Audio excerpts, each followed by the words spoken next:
From the Caribbean News Desk, the morning edition. Good morning. I'm Kendol Morgan. And I'm Denis Chabrol with the latest from across the Caribbean.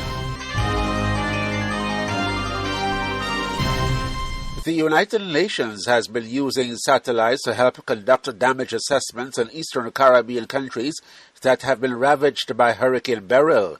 This disclosure was made at the weekend by UN Resident Coordinator to the Eastern Caribbean, Simon Springett. The UN has a number of satellite assets, so we've also done UNOSAT flyovers and have done digital damage assessments based on those photographs.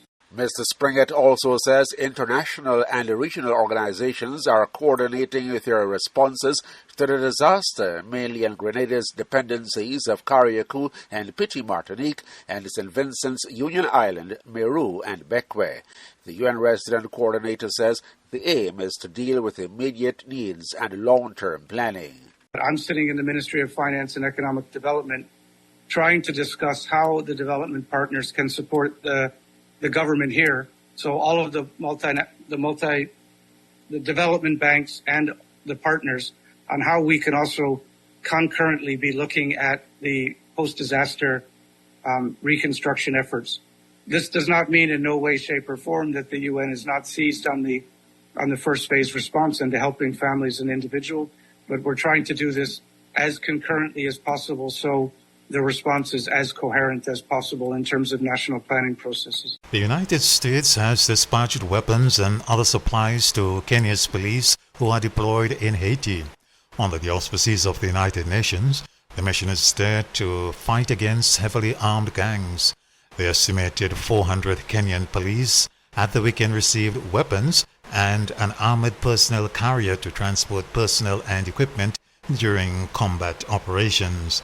In addition to the military hardware, the U.S. has provided the Kenyan force with a well-equipped restaurant, washing machines, and other essential supplies to enhance their living conditions and operational capabilities.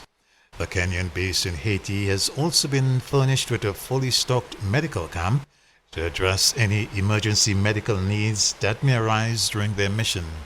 The officers have also been granted access to Wi-Fi connectivity within their base to facilitate communication with their families back home.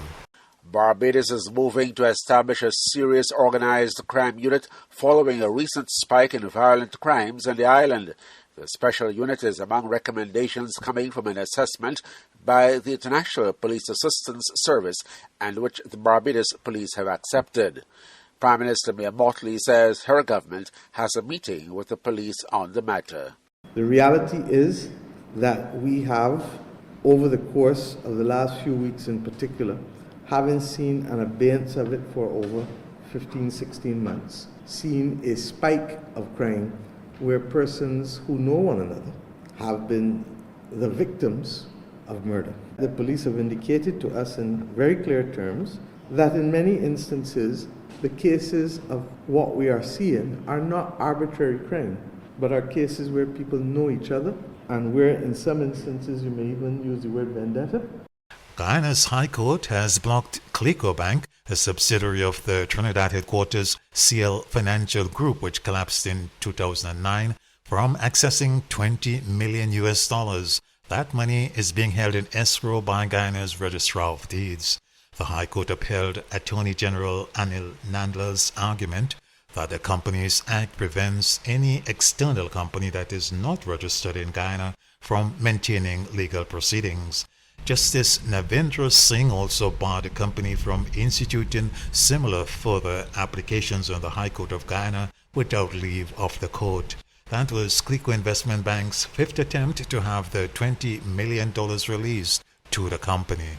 After often heated debate by various sections of the Vincentian Society over whether this year's carnival, popularly called Vincy Mass, should go ahead in the wake of the devastation caused by Hurricane Beryl, the authorities have decided to proceed with the celebrations. Vincy Mass, I tell you.